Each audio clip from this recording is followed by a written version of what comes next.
All right, let's get to it then. Let's get to it. So, as I mentioned, this is a therapeutic edition because it is always a perfect time on the equinox, because this is obviously the energy being dialed in to come into a nice equilibrium fellowship with self. And that's that point that you just have to take a few. There's an equinox, right? And there's a few others that happen in the year that are like the balance points to, what we do with our energy. Like, for instance, in March, there's the choosing of the Easter, right? So they call that Easter, and that's when you're choosing the energy that you're really going to be riding with. We know that right now we're somewhat in that process of the ancestors are coming to visit us. If you remember, this is what Halloween originally was, is a period of time where the realms are closer together than ever. So you get a chance to see some of the other side stuff. And I would for sure say there's many beings that are experiencing more of that in their life than ever with the situation that's happening in the world and many people gliding up out of here. And there's this necessity to deal with some of the strongest topics in life and strongest things that we may come against in life. And what I've always said about secret energy is that we're not riding anyone's trend. We're in the universal galactic current.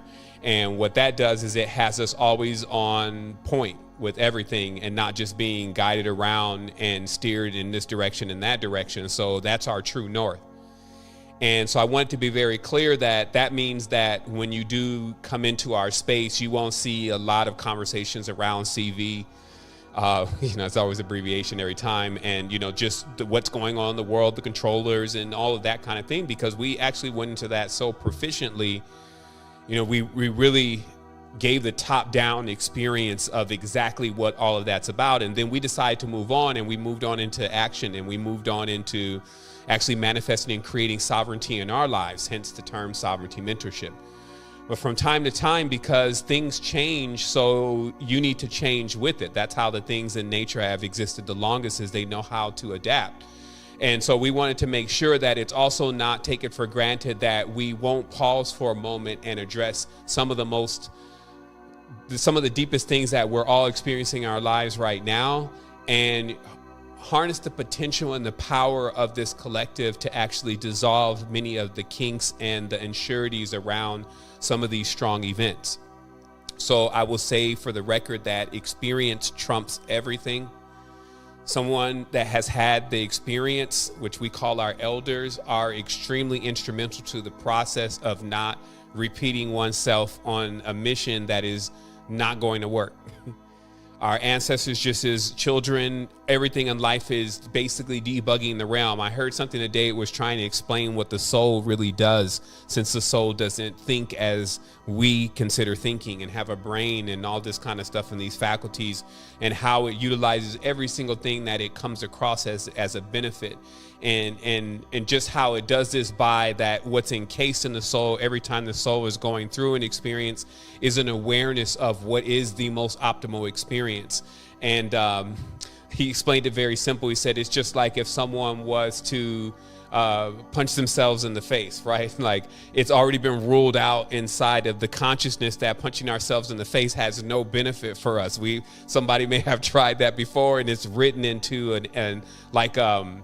you could say it's wisdom in itself. If it was that basic, it'd be like the realm of common sense. But there are things that the soul is already abreast of. So anytime it goes through an experience, it's always trying to optimize those experiences that it's going through with you to benefit from the knowledge and the wisdom that it already has, right? So that's that eldership. So to continue to keep that really intact in the equilibrium with that space, because also we're innovators, we're pioneers, we're bringing in that new energy. We have to also experience it ourselves. As a child, like if you have children, you're not going to just be sitting there trying to tell the child like, well, you don't got to go experience life because I already experienced life. That just doesn't make any sense, right? So in that same respect, the soul is guiding us on this journey for us to go through this experience of the knowledge that we'll learn. But just imagine how vast it is. It's not as limited as bad or good. It's more of what will allow you to thrive and what will allow you to continue in awareness. And so, as I mentioned, these therapeutic releases that we have to do from time to time, Oh, give me 1 second. I think Golden Intonation is still playing. Okay.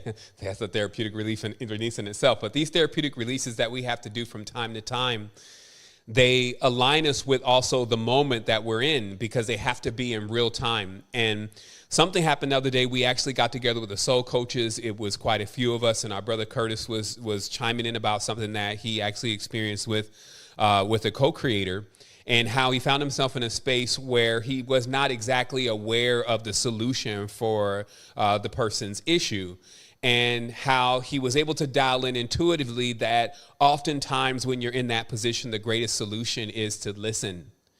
And it was just so explosive for me in the moment, even though I was holding it all in, just, and just dialing in the space and respecting the space. But just how we can always be so encouraged by those who are actually going through the experience and what they're learning there. And it shouldn't be, because those are where our gems are coming from. So we should be putting those things in front of us and saying, hey, here's a power lesson that I believe the soul is working to allow us to experience. And let's bring that into our lives. So how many here have that role where it's like everybody expects for you to have the solution? And then sometimes you get really good at actually creating solutions for everyone. But because it's not a one size fit all earth, there are going to be some things that you absolutely have no solutions for. And you may just try to drive away from that because that's not your area of expertise. But in a relationship or in a connection that you're trying to share with someone that's on a deep level and on a connected level, you have to go through that. You have to be in that space. And there's no better way to do that than to just listen and realize that that is also your power. And it's not always that you have to have a solution for what they're directly experiencing, because just listening brings on a solution. And that's why it's so therapeutic. That's why people will pay thousands of dollars if they have it to just sit on the couch and explain to someone their problems. And in that, what they feel like they're doing is they feel like they're unpacking their mind and everything that's going on in their experience, and they're unpacking it. So that way, when by the time the session is over, they could have packed that up kind of more in a better Tetris form and seen how things meld together. And then they're able to go in and cope for however long until they need that therapeutic release again. And so with that being said, we have to realize that that sovereignty mentorship in itself is a very spiritually therapeutic process that we all have every single week to be able to come into the space and to really iron out what is going on in the synchronistic realities, and also really be powerful enough to address the elephant in the room, which is some of the things that we're seeing happening now. I think there's more elephants in the room than ever, meaning things that we choose not to talk about because they're not necessarily a part of the reality that we are creating and we are co-creating. However, there are things that are infringing on us every day, especially now in this space. And our greatest gift to each other would be to really be intimately engaged, to want to know how you're going through that.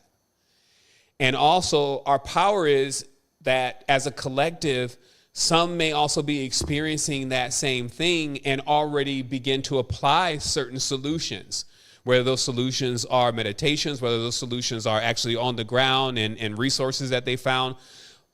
So there's that transitional phase of being in the problem and then actually starting to come to a process of creating a solution for yourself. And then also realizing that the solution actually starts within. And so you could be scrambling, afraid, terrified of what's going to happen on the external and not be aware of just how powerful, when you align certain things in the internal, it begins to allow those things to release in the external space. So we want to make sure that this evening, since it's a dialogue, that we begin to share that. So the open question that you would get prepared for is, just in what's happening in the world, is there something that you're experiencing that you're a little like, okay, what's up? What do I do in this time of my life? And we'll listen. And in that respect, time is of the essence. So this is why I'm saying it early. So if you have something that you want to bring forth, try to give us the condensed version, so that way the pillars that are here in the space can also reverberate. And if there is someone that wants to share what their solution has been for that situation, then they will come forth and share that. And the reason why this becomes therapeutic is because for sure, I can get in here and I already got 2 or 3 or 4 ready to go. In fact, I'm already ready to go, meaning that I can go anywhere with the consciousness and the experience. But my most important concern is to make sure that, as I was talking today to my brother, that we even take the time to land the ship. Because, fixing the ship while flying it is exhilarating. Yes, it just is. That's life, right? Like you're getting yourself together, but you can't afford to crash. You know what I mean? But at certain times, you got to realize that sometimes it's just the small cracks in your hull. That, if you have 10 or 20 small little cracks, like your cabinets are all messy. You've been meaning to go and straighten out something in the yard. That wood has been sitting over there for 8 months now. You're supposed to hang up the lights in the other place and install those lights. They're still sitting in the garage. And if you got these little cracks all over the place, it basically changes from I got my stuff together to I'm messy. Or I'm ready because I got my tools ready, or I'm messy. And the difference in those feelings is vast. Because you can feel like, all the things that you have in life that you've accumulated in this experience could come at you and be like, these are all your mistakes. You know what I mean? It's like, okay, this is my messy life. You see, I shouldn't have, oh man, when I had babies with Dante and, you're just going in on yourself and just neglecting totally all of the knowledge and the wisdom that you've gained from the experience. However, if the space and how you're living in your life, if the small things are starting to build up too much and it's got too many cracks in the hole, there's just too much energy basically it's like us being in a cabin that's pressurized. But we got a few cracks, so the oxygen levels is a little off. So at that stage, it's like, you know what? We can always afford to land the ship and take a moment and really start getting the fuses back in place, because the analogy I gave on this was, some of those small things, even though they're not the big stuff that you got already under control and you handling big manifester, this may be the dimmer light in the cabin that doesn't allow us, when it hits, the sun goes down and we're just trying to read, it doesn't allow us to use that light because you didn't put the fuse in there. Only the big light is working, right? This is the one where the refrigerator that's in the back area that needs to stay cool is not actually on at all and everything in there is warm. This is not necessarily the components that make the entire ship function. This is the components that make it a comfortable experience. And when you're going through this whole thing in life, man, I was just talking to another one of my brothers the other day, and I was just saying it's wild because he's known me for 20 years, and it's always been something going on. It's been like I've been flying by the seat of my pants for the last 30, 35 years, from experience to experience to experience.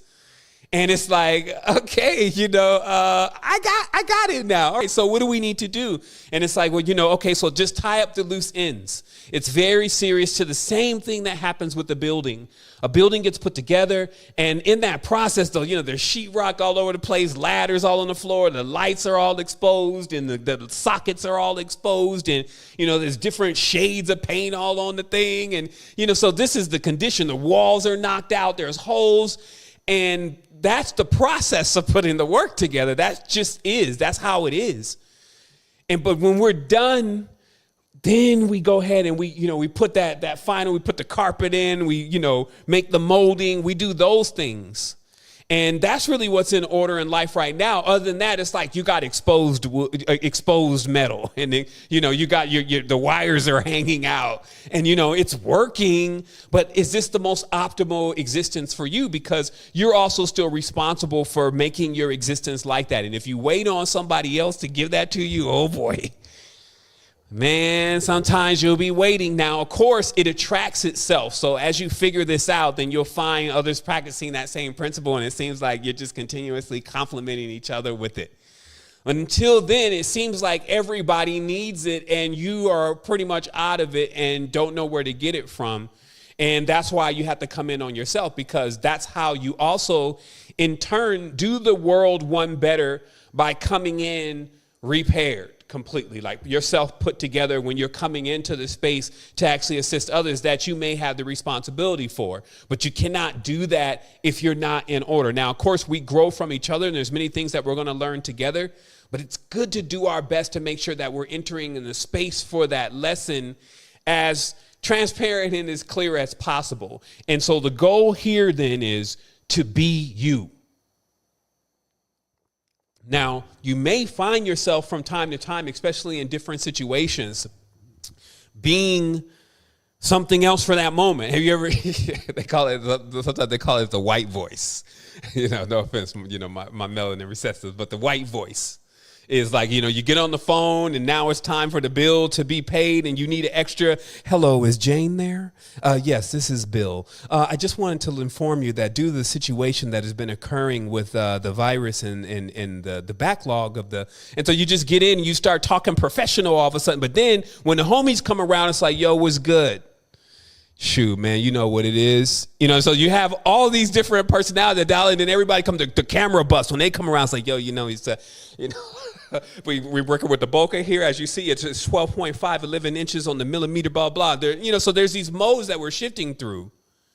But who are you? And this is what we're really working with right now is like, all of that's fine. That's great, Manny faces. Like the He-Man character Manny face that you just turn the face and now it's a new, that's great. Your adaptations. However, because that's also that's your bridging process. That's basically the comfort that you're giving everybody else to allow them to feel like that they fit in with you. Instead of coming in with the alien all the time, it's like, look, we're right here. I'm there with you, but I'm also in other spaces too. And that's what I have here to give to you is that you not only can be in all of these different spaces, but you can also, more importantly, be yourself. And this process of being yourself comes in with practicing that also in front of others that are being themselves. And when you can create that nucleus and that nucleus becomes real strong for you, it becomes like anything else that you're surrounding yourself by. You just start forming into that. So imagine everybody just being real and you just start forming into being real rather than forming yourself into just being them. You see what I mean? So these are the basic dynamics and the fundamentals that are going to actually allow you to, in this infinite existence, to actually come to what you would want to achieve so that everything else from there is just for you building the things that you want. Now, if you want to understand the gap, because I'm not here to sell you any dreams. Actually, I'm here to teach you how to manifest your dreams. Speaking of dreams directly, the dream, I believe, is, again, highly underestimated. The dream world in itself. Everything that I'm doing right now from the technical end is to not only proficiently understand how the translation from who we are here into the dream world takes place, but also be able to create things that intercede on that process in certain points so that you can go to your own destination. Why am I so fascinated by this? And it's because the dream itself is the only real natural thing, because you can definitely fly off with some of these substances. But man, I've taken substances in the dream and they had the same effect as they had in real life. So the reality of the dream and what makes it more powerful, because, there is the notion, and this is in the Toltec mysteries, that the dream body is 7 times more stronger than the physical body. But if we wanted to see what is the quantifiable methods of that, how do we really know that? And I would say for sure it's 1, our ability to die and come back alive. 2, our ability to actually see the dead. And that is the one thing that I actually want to focus on just specifically, is that in order to breach the chasm, we actually don't even have to breach it. We naturally go across to the other side. It's just we don't know that we're there and we have no control there. Even simple dream logging seems to give one way more dynamic of realizing how to get into that realm. Obviously, there could be an extra push. But just for those that seem to be so disgruntled about others crossing over and them not having communication with them, they should still be aware that the only true bona fide thing that we've all seen outside of maybe some abhorred practices like necromancy, Goetia, and all that kind of stuff is just the simple fact that you can dream about someone that has passed away and have an interaction with them as if you never missed a moment with them. And if that's being highly underrated and underestimated, I would say that would be how this reality has treated such topics and subjects. And obviously there's dream tech that happens every Sunday in Tribe Vibes, but I encourage all to continuously send the energetic projection of realizing in your dream, and that space is the ultimate. You no longer have to ask anyone what you can and cannot do, and what you can and cannot create, and where you can and cannot be. And also, it's not so far-fetched like only some people can do it. Most of everybody dreams, right? So that's just like a sidebar of the awareness of what is the power and the potential of when we place our minds on things that they should be. Like using it for what it's really capable of doing versus some of the systematic things that we see always occur. More importantly, the algorithm. The algorithm, there's always a pandemic in the algorithm. If you notice in life, something will always have you on edge. It could be, it's always something lining up, right? Like it could be the husband, then it's the car, then it's the job. I mean, shoot, while we're trying to put it always back together again, we end up getting to a point where another part is breaking down again. And it's like, so there's always something. And I even find myself through the day, like something will occur. Like sometimes even as silly as the email, someone will say something stupid in the email, right? And then now I got to go and do something. They're like, oh, remove me. I want all my stuff deleted. I want proof that it's all been deleted. This is definitely not where I want to go in my life and blah, blah. So anyway, it's kind of crashing into my reality, right? And then and there's still something I have to do. So, I'll go through the whole process right now. Or maybe I won't right then, but I'll wait like an hour or 2 hours. And then there'll be still something. I'm like, yo, what is that? what is that? It's like, oh, yeah, it's the person out tripping and removing from the reality, and all that. And then some people say, well, you're not supposed to be thinking like that, brother. They come at you with this, well, brother, this is the things that, as an adept that we should have figured out, that we already know that this is not. Well, you shouldn't be worried about the things that are going on around you and, what's happening in the shots and all that kind of stuff because you're a master and you're. And so those things could come across and we can reassure ourselves like, yeah, that is true. But there's this other side to us, if you may, that it continuously needs that reassurance. And that's the side, as I said, with the therapeutic aspects of how we want to come into each other's lives tonight or today, depending on where you are. That's the aspect of us that we want to dial into, to make sure that particular part of self is not completely aware of what the higher self, if you may, has in this plan. Because at this point, you and I both know that you've seen enough synchronicities in your own life, direct interventions, to prove that anything that's supposed to happen to you, anywhere that you're supposed to be, you're going to miraculously find yourself there. I'm not saying be lazy. I'm not saying sit on the couch. Definitely get on the highway of life if that's what's calling you. But I'm just saying that there's something that's already reassuring you that, man, you got this. We all right. But this process that you're learning, go ahead and open up into it. Really do it. Accomplish this. Utilize the tools and the knowledge and the wisdom that's there. Apply it. And it's going to fix all of the other things that may be the cracks just in your process of your ascent. So lastly, before we dive into, so is it, because I can throw out some examples. 7, so what are we talking about here? Like, I got examples like, okay, so now this thing is popping up where it's like, you either get the shot or you can't go to work. Is anybody dealing with that? How are you dealing with that?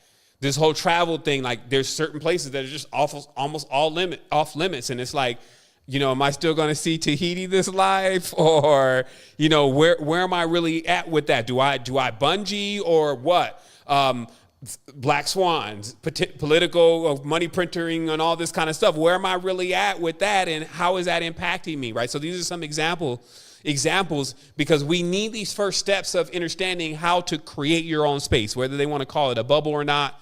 Who knows? But how to actually condense in your space the exact reality that you are going to be living in, how you're going to morph this field that you're seeing so far, because that's just basically clay, into the actually design that you now want to see in life and in your experience, because you're mature and you're old enough, you're adult and you're adept to be able to actually accept that and to make those decisions.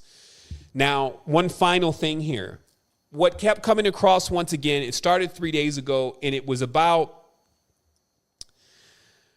we were cruising along. Moms came through, which was amazing. I had to end up taking her back to the city to the airport. And so we made a trip to the city, which I haven't been there in a while.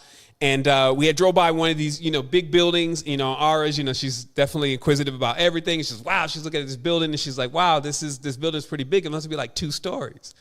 And I had this weird moment right away because I remembered when I was a child and I figured out how to count stories on a building. And obviously I said, that's way more than 2 stories, because every time you see that space right there, that's another story. So let's count the spaces. And I think this was, maybe 12 or 13 stories.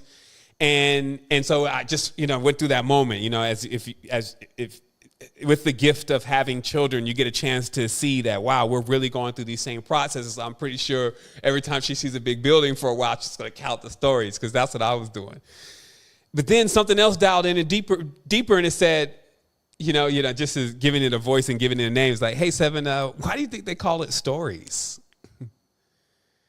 And it was like, I immediately knew the answer, but had never thought about it, and had realized once again that we just drove past another very strong archetype or archetypical symbol, as the building often reveals, which we've talked about, the corp, the icon, the entity. There's some real work going on here. These big buildings are modeled after titans in every way. There's certain parts of it, though, just specifically, that when we zoom in, it reveals something to us. And this one was the stories. And right away, I was able to really see that what lives are, what existences are, what worlds are stories. And depending on what story you believe, that's where you're at. And the dream is also proving that, because the dream, it's like we're real storytellers. But we're so much storytellers, we forgot that we're actually telling the story while we're in the story. And a big powerful part of that story is, wow, just really, really come into the awareness that you're doing this now. This is all happening in real time. It's like, oh man, just in that moment, it was like it blew my field with energy again. Like, realize whatever story you're believing in is what level you're on. Now, for sure, there are lower levels to the building. If you're still believing in the old story, the victimization story, you're on the lower levels. There's also the penthouse. It seems to hint that maybe it's highly possible that the pineal gland is the pentagram. I mean, between pine and pin, if you were speaking any ancient language, it would just be PN. It would be no vowel. So the pineal and the pent and the shining and the bright light probably is all related. You see Venus all up there and all that kind of stuff. That's just a reference to that. This process that is actually happening here, when we dial in, we realize that each of these levels are indeed stories. And what story am I buying into right now? Or am I in the penthouse? Am I the boss? Where, the command comes down from on high, and then everything else goes into the form as let's say it's almost like a machination. You start jogging with the body, and then it just starts going, and it's like an android. It just can keep jogging. Your mind may be in some other place. You may be able to expand even further, but the body, it has some very mechanical ways to it that's often overlooked. And what part we choose to seat ourselves into our consciousness is very vital in this stage. Because when we also see the building, we see these stages of, well, let's look at the etymology. So generally, any skyscraper has a basement. It has to. Before they build these buildings, they have to dig deep into the ground. It's almost like, well, you know what it is. They drive down the pillars into the ground. So when the wind is blowing, this thing just started off right at the base. It would just over. So, they got to set those pillars deep. So that's the basement, right? That's the term. It's the basement. So then right away comes the term debasement, which means to take away the basement. So you got to just zoom in for a minute and say, what is the basement of your life? It's your past. It's your history. Those are the roots and those are the foundations that have built you to where you are now. And if debasement happens to you, that means that your history and your experiences are being removed, even almost in real time. Some of that, I'm not just talking about your ancestral roots and stuff about you knowing about your ancestors and indigenous culture, etc. I'm talking about what happened last week. I'm talking about this experience that you just had with this other person you got off the phone with. I'm talking about that life is now moving so fast that our experiences themselves are really just going in the wind before we're already having another experience. So we have to make sure that we're not debasing ourselves. That's why it talks about how, that you can't have 5,000 friends. So no matter what, if you nail 5,000 friends on your page, it's like you cannot give 5,000 people all of your attention. Unless you came up with some type of quantum solution. But just in itself, how is that going to be managed? So the quality in which you step into yourself and you step into your life is really at hand here. And our ability to take simple metaphors like the building and look at every single part of it. The people inside, definitely you got a lot of people inside in here. There's a lot of organisms in here. If you're not familiar with it, go get a microscope. Go watch some of the slides on different things. Like we post some videos sometimes. Get familiar with the micro, or in this case, I guess that would be micro kingdom, right? And just really see how that's functioning. And we went through that whole process. So that you realize that, man, you got a mega city. Like when they're talking about smart city, look at this. This is the smartest city. Everything is moving around. The blood's moving around. And all this stuff, as far as how important it is, it's giving you life. So it's giving you the most important thing. Like someone's like, how important is the blood? How important is the saliva? More important than them bills. This one's giving you life. That one's giving you, obviously, sometimes the opposite. So we can come in on ourselves and we can actually start restructuring ourselves and realize, well, let me go into the basement of myself. And that's why the Timeline Project, I believe, still is so imperative. We talked about today of how we're going to place that as the actionables inside the Earth Tribe Timeline Project, because you need to know your basement, your history, where you came from, before we can start ascending and building up the Jed and all this kind of stuff, because that's going to happen. But are you going to be a building that just teeters over? We never see you again. It's like, well, Joe, what happened to it? It was connected so deep, and then it's just gone. It's gone.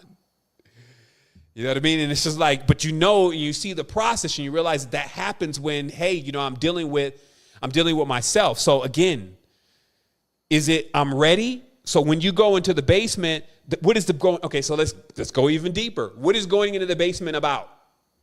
Because sometimes you don't even know how to do that in your own consciousness. Like, what exactly am I looking for? What am I going to even do? Well, put yourself back into the physical world then.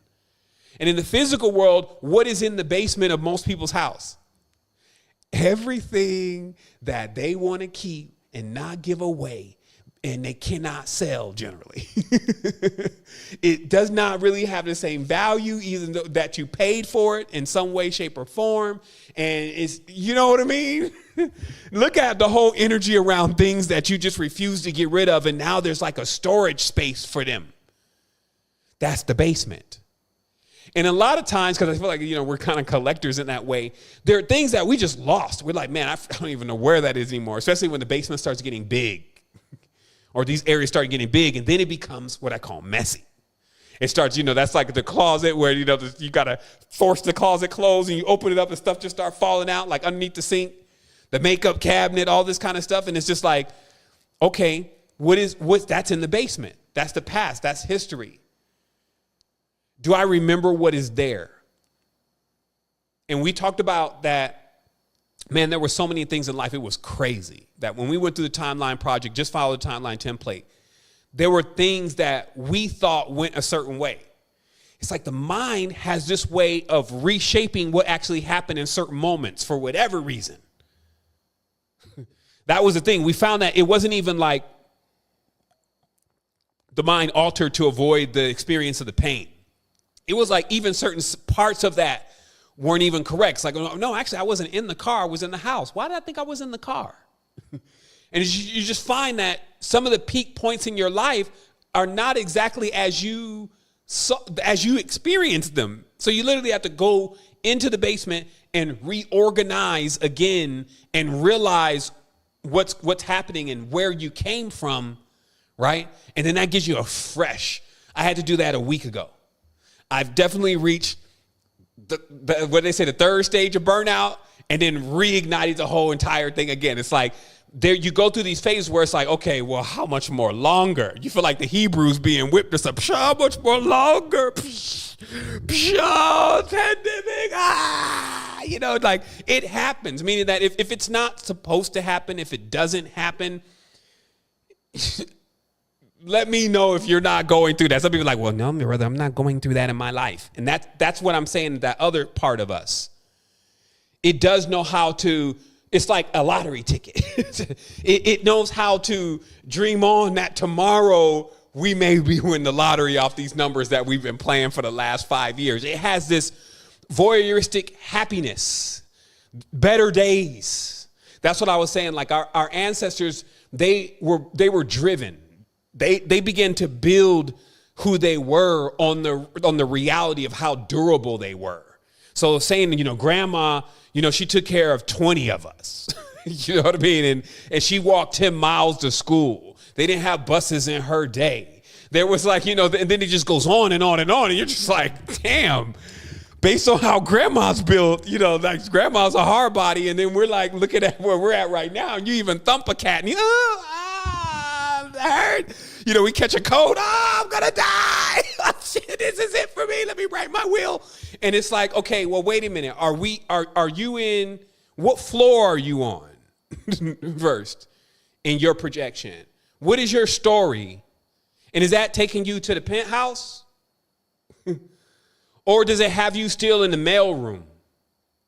Every time some news comes out, now everybody on that level is getting notified, including you, and then must act accordingly. Every time a edit comes down, hey, you need to do this.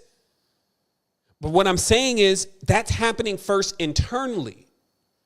And our way of being able to guide each other through the process of how we unlock those rooms and those prisms that we can be stuck in with that kind of stuff only really comes about through experience. It doesn't come from a Tony Robbins book. It doesn't come those things are not relative enough.